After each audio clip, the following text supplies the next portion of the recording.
प्रधानमंत्री जी के पास एक भतीजों की फौज है। गडकरी जी का बेटा, अमित शाह जी का बेटा, ज्योतिरादित्य सिंधिया जी का बेटा, डोभाल जी का बेटा, ऐसे भतीजों की एक फौज है।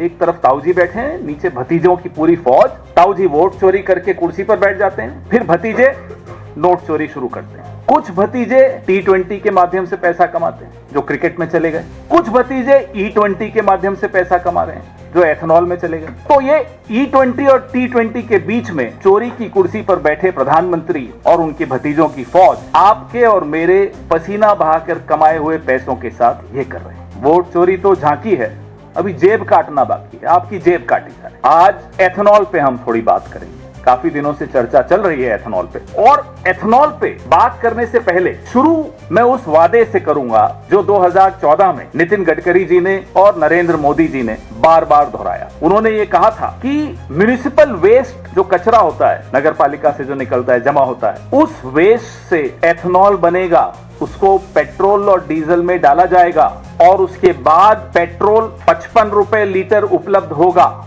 ये मेरे शब्द नहीं है, गडकरी जी और मोदी जी के शब्द, 2014 के शब्द। और डीजल 50 रुपए प्रति लीटर उपलब्ध होगा। ये बात कही इन्होंने जून 2014। फिर सितंबर 2018 में गडकरी जी ने कहा कि सरकार 5 एथेनॉल उत्पादन संयंत्र स्थापित कर रही है, जहां लकड़ी का जो बूरा होता है, लकड़ी पर और म्युनिसिपल वेस्ट पे आधारित एथेनॉल बनाया जाए। अब 5 साल, 18 से अब तक 7 साल हो गए। वादे के मुताबिक म्युनिसिपल वेस्ट से या लकड़ी के बूरे से 1 लीटर एथेनॉल भी नहीं बनाया है। Not even 1 litre of ethanol has been made out of municipal waste और वुड। 627 करोड़ लीटर एथेनॉल बना है, उसमें से 56% गन्ने से बना है और बाकी अनाज से बना है। 627 करोड़ लीटर एथेनॉल, 1 लीटर भी म्युनिसिपल वेस्ट से नहीं बना, गन्ने से बना और अनाज से बना। ये शॉकिंग है, ये बहुत हैरान कर देने वाला आंकड़ा। ये तो आपके पर्यावरण के जो दावे थे उसकी सच्चाई। 1 लीटर एथेनॉल बनाने के लिए 3000 लीटर पानी की खपत होती है। ये दूसरा चौंकाने वाला आंकड़ा। ये है आपके पर्यावरण के जो दावे थे उसकी दूसरी सच्चाई। निखिल गडकरी, ये सुपुत्र हैं नितिन गडकरी जी। सारंग गडकरी, ये दूसरे सुपुत्र हैं नितिन गडकरी जी। इनकी 2 कंपनियां, सियान एग्रो इंडस्ट्रीज इंफ्रास्ट्रक्चर लिमिटेड, ये एक प्रमुख वो एथेनॉल आपूर्ति करता है, सप्लाई एथेनॉल। और सारंग गडकरी की है मानस एग्रो इंडस्ट्रीज। ये दोनों, ये उसमें डायरेक्टर हैं, ये भी एथेनॉल का ही व्यवसाय करते। इससे ज्यादा मैं क्या बोलूं, आप खुद समझ गए। पिता नीतियां बना रहे हैं, पुत्र पैसा बना रहे हैं उन नीतियों के आधार पर। पुत्र से भी ज्यादा ताऊ जी और भतीजे ज्यादा सही है, क्योंकि कई भतीजे हैं जैसा मैंने आपको बताया। तो ये 2 भतीजों की कहानी आपके सामने है। जो सियान एग्रो है निखिल गडकरी का, 18 करोड़ था इनका राजस्व, रेवेन्यू, जून 2024 में। पिछले साल जून में 18 करोड़ था, जब लोकसभा चुनाव हुआ ही था। अब जून 2025 में आ जाइए, 1 साल में 523 करोड़ हो गए। ये तीसरा आंकड़ा मैंने आपको दिया जो हैरान कर देता है। इनके शेयर्स की कीमत इन जनवरी 2025 37 रुपए 45 पैसे, अब 638 रुपए, 2184% इनके शेयर्स की कीमत बढ़ी है। अब आइए अगले आंकड़ों पर। पिछले 11 साल के इतिहास कोई एक स्कीम ऐसी नहीं है जो समय से पहले हासिल कर ली गई हो, पूरी कर ली गई, लेकिन ये एक स्कीम है।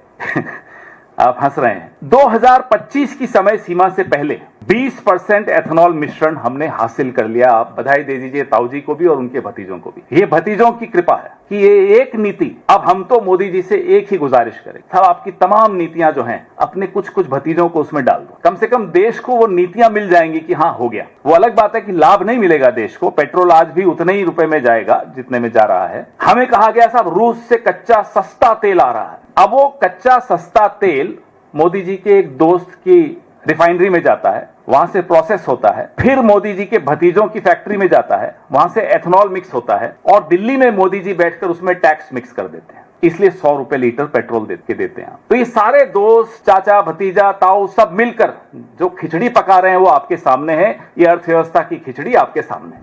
ये ऐसे बन रही है। हमें कहा गया साहब एथेनॉल से माइलेज बहुत अच्छा होगा और रखरखाव की जो चिंताएं हैं आपके इंजन की वो खत्म हो जाएंगी। उल्टा हुआ। नीति आयोग खुद कह रहा है कि 6% माइलेज में गिरावट तो नीति आयोग स्वीकार करता है कि आती है, लेकिन हकीकत तो और ज्यादा है। 2023 से पहले जितने इंजन हमारे यहां बने हैं they are not compatible with ethanol fuel. Engine damage हो रहे हैं, हमारी आपकी मेहनत की कमाई बर्बाद हो रही है, लेकिन किसी को कोई फर्क नहीं पड़ रहा, किसी को कोई चिंता नहीं है, क्योंकि चोरी की गद्दी है।